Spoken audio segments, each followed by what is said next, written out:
আসসালামু আলাইকুম রহমতুল্লাহ। আমরা আসছি নরসিংদীতে অবস্থিত সুবর্ণগ্রাম। এটি আপনারা অনেকে জানেন, এটি খুবই সুন্দর।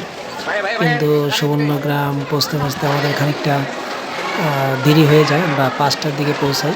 সুবর্ণগ্রামের এন্ট্রি বড়দের জন্য ৩০০ টাকা, ছোটদের জন্য অর্থাৎ ৩ থেকে ১০ বছর শিশুদের জন্য ২০০ টাকা এন্ট্রি ফি। ভিতরে অনেক রাইডস আছে, যেগুলো আপনারা ভিতর থেকে কাউন্টারের মধ্যে থেকে ক্রয় করে আপনাদেরকে নিতে হবে। সুবর্ণগ্রামটি আমরা যেহেতু দেরি করে গিয়েছি, সন্ধ্যা হয়ে যাওয়ার কারণে তেমন একটা ঘুরতে পারিনি। যতটুকুই ঘুরেছি ততটুকুই আসলেই খুব সুন্দর। ভিতরে বিভিন্ন রাইডসের ব্যবস্থা আছে।